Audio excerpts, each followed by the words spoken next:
ఇక ఢిల్లీలోని తెలంగాణ భవన్లో హెల్ప్ లైన్ సెంటర్లు ఏర్పాటు చేశారు. నేపాల్లో చిక్కుకున్న తెలంగాణ వారి కోసం ప్రత్యేక చర్యలు చేపట్టారు.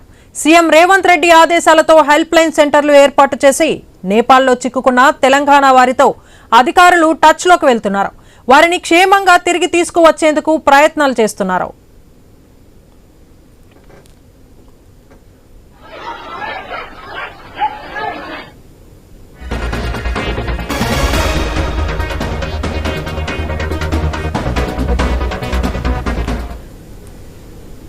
ఢిల్లీలోని తెలంగాణ భవన్లో హెల్ప్ లైన్ సెంటర్లు ఏర్పాటు చేశారు. నేపాల్లో చిక్కుకున్న తెలంగాణ వారి కోసం ప్రత్యేక చర్యలు చేపట్టారు. సీఎం రేవంత్ రెడ్డి ఆదేశాలతో హెల్ప్ లైన్ సెంటర్లు ఏర్పాటు చేసి నేపాల్లో చిక్కుకున్న తెలంగాణ వారితో అధికారులు టచ్లోకి వెళ్తున్నారు. వారిని క్షేమంగా తిరిగి తీసుకువచ్చేందుకు ప్రయత్నాలు చేస్తున్నారు. ఇక ఇదే విషయంపై మరింత సమాచారాన్ని మా ఇన్పుట్ ఎడిటర్ శ్రీకాంత్ అందిస్తారు. శ్రీకాంత్, చెప్పండి, తెలంగాణ వాసులు నేపాల్లో చిక్కుకున్నట్లు తెలుస్తుంది. వారిని తిరిగి తీసుకువచ్చేందుకు ఎలాంటి ఏర్పాట్లు చేశారు? దీనిపై మీ దగ్గర ఉన్న అప్డేట్స్ ఏంటి? Good afternoon.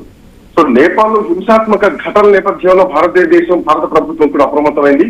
అక్కడ ఉన్నటువంటి మన వాళ్ళను సురక్షితంగా తీసుకురావడానికి ఇప్పటికే ఏర్పాట్లు చేస్తోంది. అటు ఏపీ ప్రభుత్వం, ఇటు తెలంగాణ ప్రభుత్వం కూడా వాళ్ళ కోసం హెల్ప్ లైన్ నెంబర్లను కూడా ఏర్పాటు చేయడం జరిగింది. సో ప్రస్తుతం మన పొరుగు దేశం నేపాల్ గత కొన్ని గంటల నుంచి అట్టుడికిపోతుంది. అక్కడ ఏ క్షణం ఏం జరుగుతుందో కూడా అర్థం కానటువంటి పరిస్థితి. చివరికి అక్కడ పరిస్థితి ఎట్లయిపోయిందంటే అక్కడ దేశ అధ్యక్షుడు, ప్రధాని, మంత్రులు, ప్రభుత్వ అధికారులు అందరూ కూడా ప్రాణభయంతో బిక్కుబిక్కుమంటూ బతుకుతున్నారు. అక్కడటువంటి సుప్రీంకోర్టు గాని, పార్లమెంట్ గాని, ఈ అధ్యక్ష భవనాలన్నీ కూడా మంటల్లో కాలిపోతున్నాయి. ప్రజలంతా కూడా మరి ముఖ్యంగా యువత మొత్తం కూడా రోడ్లపైకి వచ్చి భారీ ఎత్తున నిరసనలు చేపడుతున్నారు. ఆ పాలకుల్ని, అధికారుల్ని చితకబాగుతున్నారని చెప్పాలి. సోషల్ మీడియా పైన దేశంలో విధించినటువంటి నిషేధం జెన్జెడ్ ఏదైతే ఉందో, సోషల్ మీడియా విధించినటువంటి నిషేధం ఏదైతే ఉందో అది జెన్జెడ్ ఉద్యమానికి దారితీసింది. ఇది కాస్త ఉధృతమై ఈరోజు దేశవ్యాప్తంగా అల్లర్లకు ప్రధానమైనటువంటి కారణమైంది. సో ఇట్లా నేపథ్యంలో అక్కడ తెలుగు వాళ్ళు ఎంతమంది ఉన్నారు అన్నది కూడా ఈ పరిస్థితుల నేపథ్యంలో తెలుస్తోంది. సో ఇలా ఇప్పటి వరకు అంటే ఇటు ఆంధ్రప్రదేశ్, తెలంగాణ ప్రభుత్వాలు కూడా నేపాల్లోని భారత రాయబార కార్యాలయంతో వివిధ రూట్లతోటి తెలుగు వాళ్ళ సమాచారం సేకరిస్తున్నారు. ఇప్పటి వరకు నేపాల్లో చిక్కుకున్నటువంటి మన వాళ్ళ సంఖ్య 187గా తేలింది. దాంట్లో తెలుగు వాళ్ళు 4 ప్రాంతాల్లో ఉన్నట్టుగా కూడా తెలుస్తోంది. బఫాల్లో 27 మందితో కూడినటువంటి తెలుగు బృందం ఒకటి ఉంది. వీరంతా కూడా శ్రీధరాచార్యుల పర్యవేక్షణలో ఉన్నారు.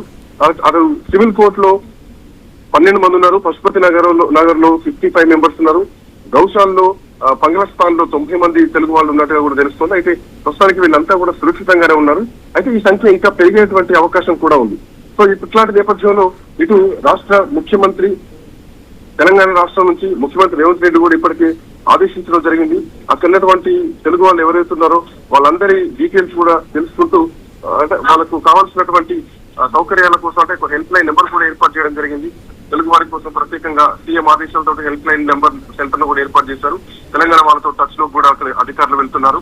ఢిల్లీలో ఉన్నటువంటి తెలంగాణ భవన్ లో హెల్ప్ లైన్ సెంటర్ అయితే ప్రస్తుతానికి ఏర్పాటైంది. నేపాల్లో చిక్కున్నటువంటి తెలుగు వాళ్ళ కోసం ప్రత్యేక చర్యలు కూడా చేపట్టడం జరిగింది.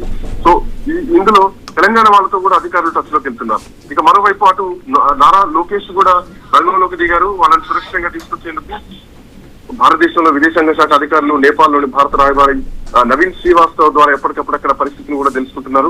తెలుగు ప్రజల భద్రతే ప్రాధాన్యంగా 2 రాష్ట్ర ప్రజలు అంటే ముఖ్యమంత్రులు లేదంటే మంత్రులు కూడా కీలకంగా ఏర్పాట్లు అయితే చేసుకుంటున్నారు. హెల్ప్ లైన్ సెంటర్లను ఏర్పాటు చేస్తున్నారు.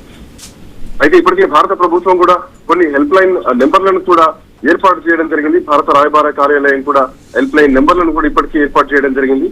జెన్జెడ్ ఉద్యమం హింసాత్మక ఘటనల నేపథ్యంలో అటు భారత ప్రభుత్వం అప్రమత్తమై హెల్ప్ లైన్ నెంబర్లు కూడా ఏర్పాటు చేయడం జరిగింది. సో ఇంకా పూర్తి వివరాలు ఇంకా రావాలి. ప్రస్తుతానికి మాత్రం దరిదాపు 200 మంది వరకు తెలుగు వాళ్ళు ఉన్నట్టుగా తెలుస్తోంది. ఇంకెంతమంది తెలుగు సంఖ్యలను మాత్రం okay, right. Thank you Srikanth.